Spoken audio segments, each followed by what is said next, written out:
I'll be darned. I know how you feel.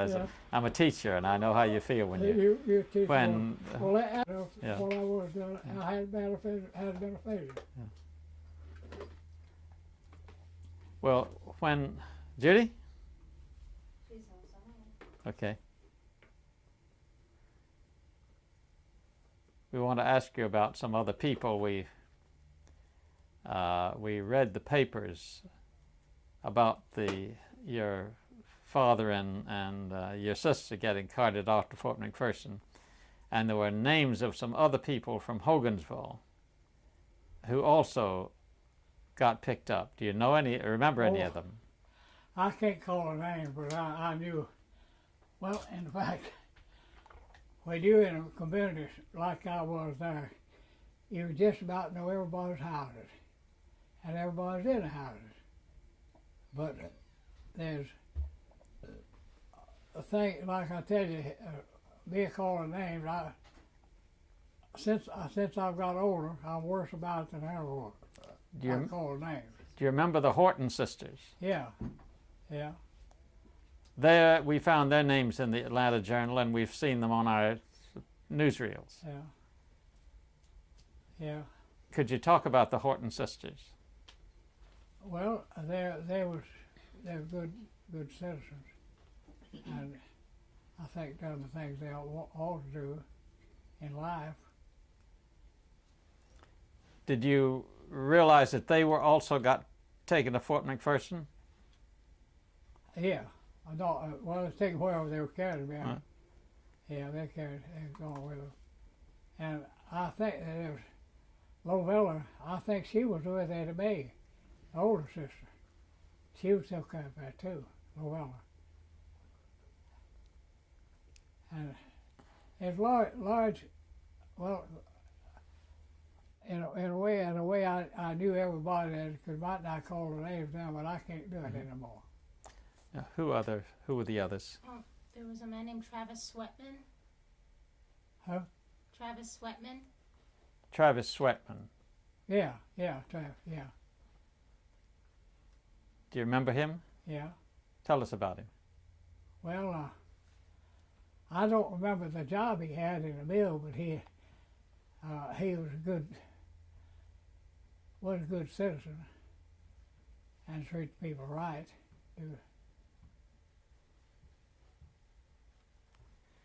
Well, I actually have a couple of pictures from Fort Mac, if that would be helpful. Okay.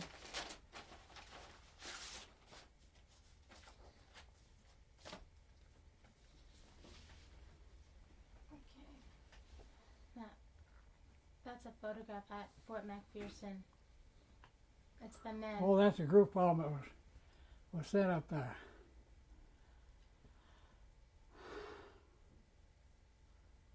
Well, I can't call the names. Some of them I know.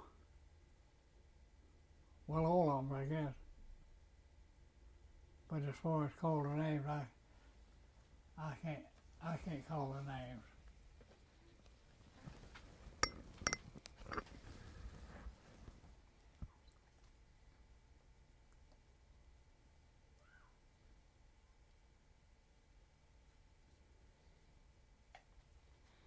I think those are the Horton Sisters.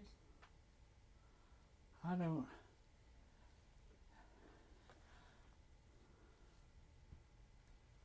recognize. I recognize, but I can't call the names.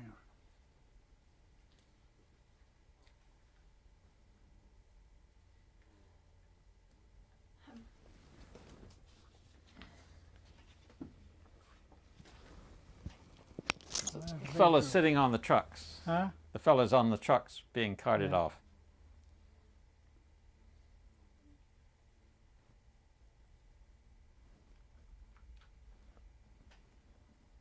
Still can't call the names. I recognize them, a lot of them. But well, in fact, I just about knew everybody there. But when the thing hit me, and I don't call names anymore. Did you talk about how they were treated once they came back home? Yeah, we did. Okay. Well, I have a couple of names of families that were evicted from their homes in East Noonan, And I think some of them might have come to Hogansville, but they could be families you knew. I come to Hogansville. I seen somebody today that had come to Hogansville from East Noonan. I recognize the faces. And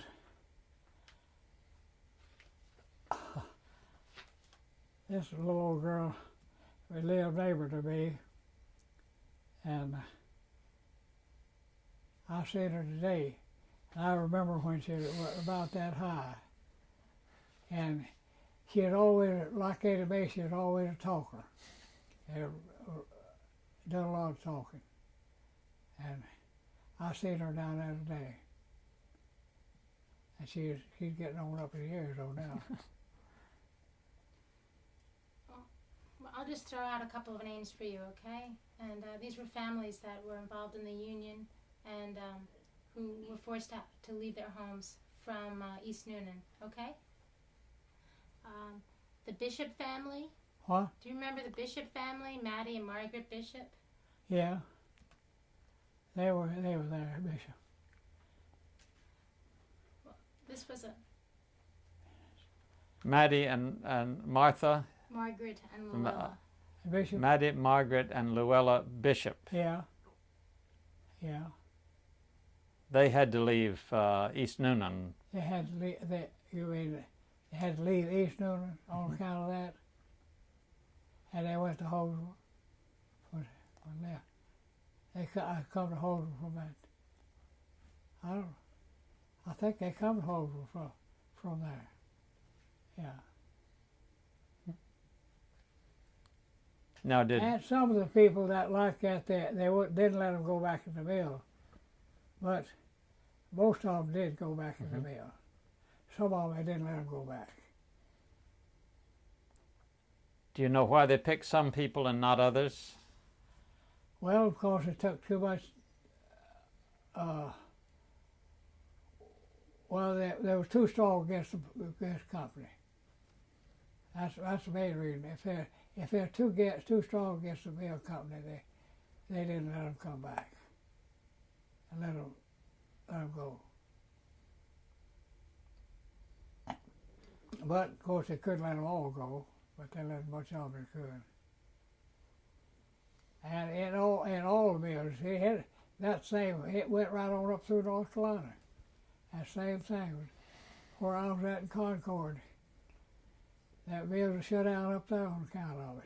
Where I lived in Concord, moved there from here, and the mill was shut down up there on account of that. And my wife's father and her sisters was thrown out of the mill on that at Concord.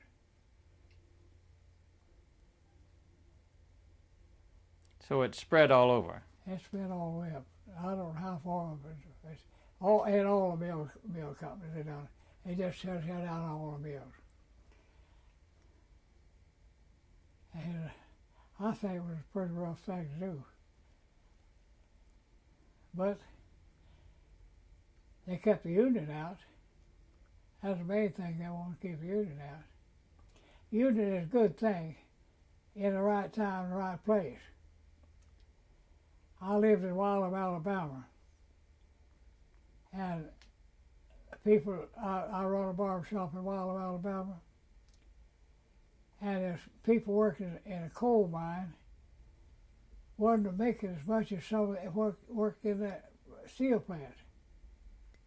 But when they made that strike, they started drawing the money, getting the money, and I think they done a good thing. They done a good thing starting it, but I think they overdone it afterwards.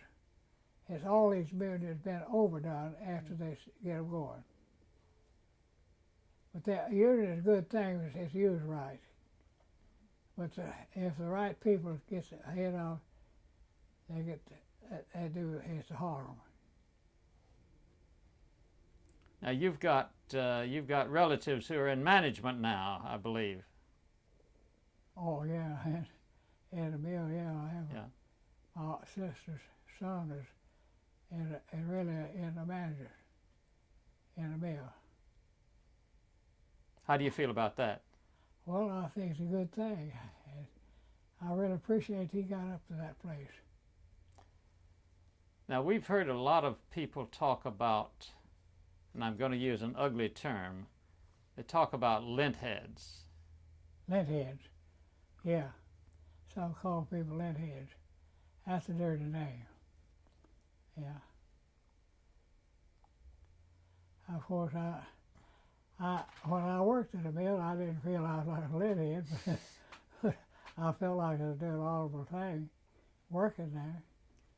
And I got to where I was making good in the mill. The last job I done in the mill, not the last job I done in the mill, but one time on the job, I was reeling, learned to reel, rod reels, and I made more money at that than I do at anything in the mill.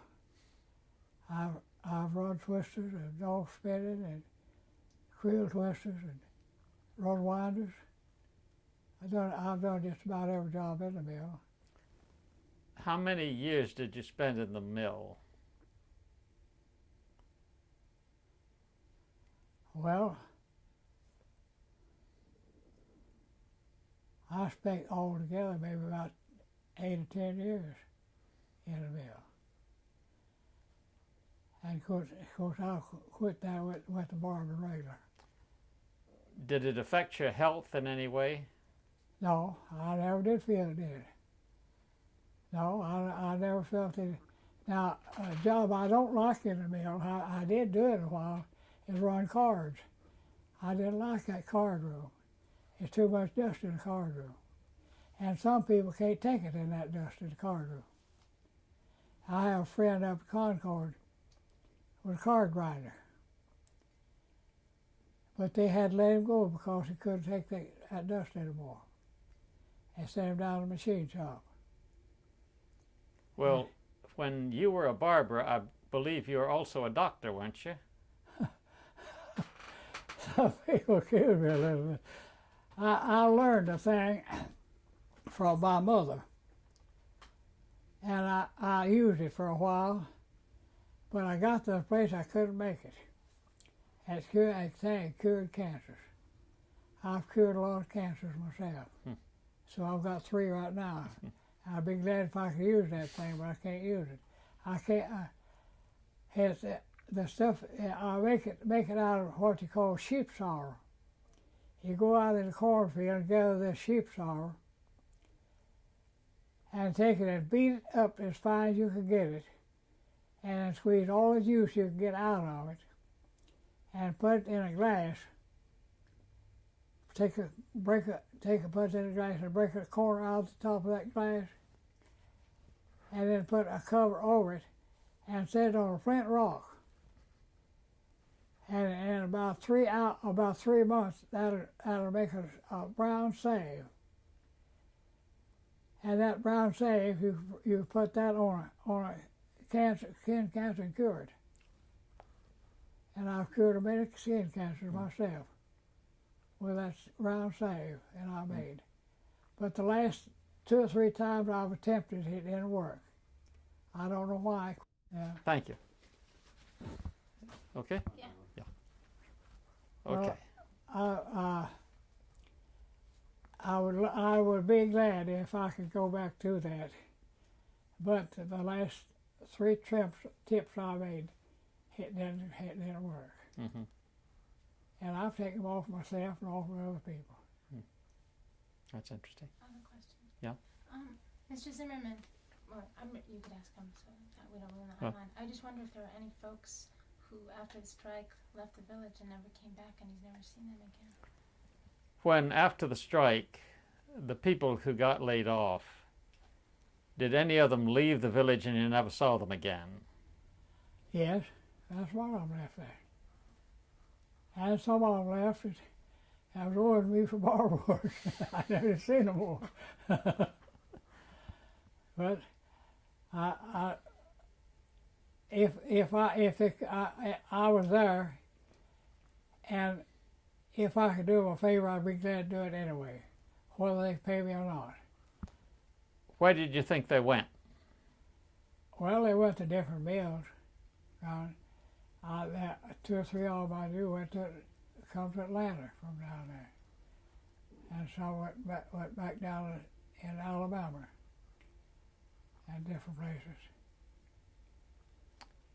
Did any of them go out of the South? What? Did any of them go out of the South, go north? I don't know if any of them did. I don't know if any of them did. Okay. Maybe we want to ask that one more time so we could answer it in a complete sentence. Just again, could you tell me about what happened to the people who had to leave town? Well,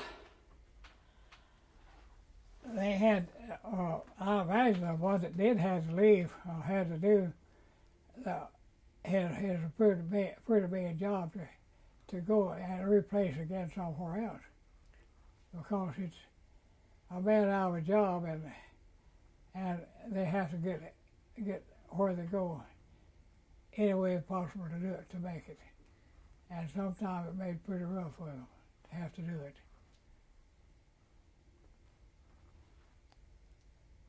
Did they have trouble finding another job? Well, I don't know of any that really had rough time finding another job. They go and get another job in a different mill, and come out of it. But it's awful rough for anybody to have to go out like that and not have much to do it. We've heard the term that I got blacklisted. Well, it probably did. Talk about that. Well, I probably heard maybe 3 or 4 say that they did get blacklisted. Not many. Of course, that blacklist is another thing. I don't think if they felt like it was blacklisted, they couldn't get a job where they other bills.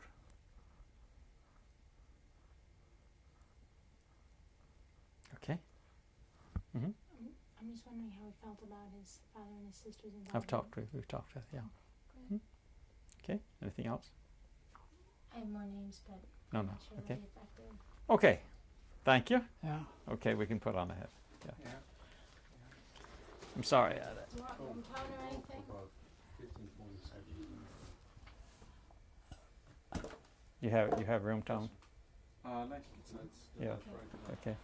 I'll get Yep. the air off. Okay. Ear off, please. Yeah, air off again, darling. Thank you. I think most of them people that were in their meeting down there today is East Newton and Hogansville people. Very few of us are other places in the mill. And I lived in both places.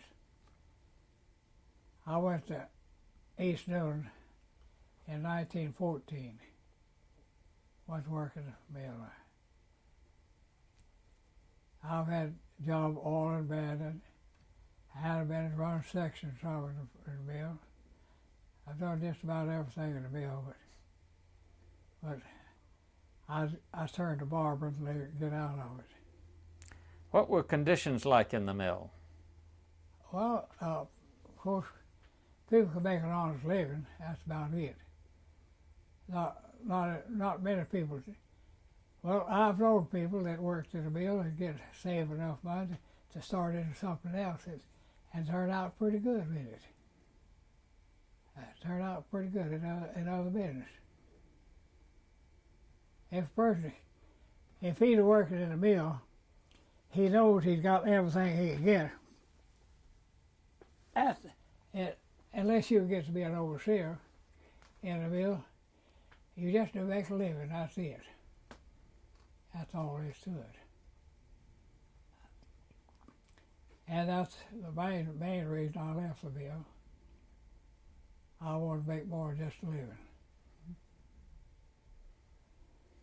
Of course, I raised 4 children, and I love my 4 children. And I think they all love me. Oh, that's good. And my son, he wanted to be a machinist. He wasn't even in high school, I don't think, when he first told me. When I get out of school and get to do anything, I want to be a machinist. And so, when he finished high school, I sent him to a machinist school. That was at the beginning of World War II. And I sent him to this machinist school, and when he graduated in that machinist school, they sent him to Maryland. Gave him a job and put him on a job in Maryland. Well, I didn't much like that. Of course, he had a good job. And he stayed in Maryland till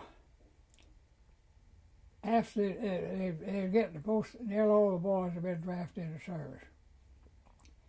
Well, he said, it's not right for me. Said, now they told him, said, now this job here you're on, that's making stuff for the war. Stuff that they're making up there in Maryland, instead of making it for Russia, for war stuff. He said, you stay right on here as long as this war lasted if you want to. He said, I don't want to do it. He said, I don't like the idea of being to have a job like this working and making good money. And my friends all off served in this war. Said, I don't like it. He said, I'm going back and I want to volunteer for a pilot. He wanted to be a pilot. Well, he come back and volunteered for a pilot. And he served down on his colors. He couldn't make a grade on colors. Well, he said, well, I want to get right on in there. And he went on back up there. Every week he go back and says, I want to get on in there and get started. He said, well, you've got to be drafted. He said, well, I can't keep waiting here. I've got to get to do something. And he stayed there for 2.5 weeks. 2.5. This is room tone for an interview with Mr. Zimmerman.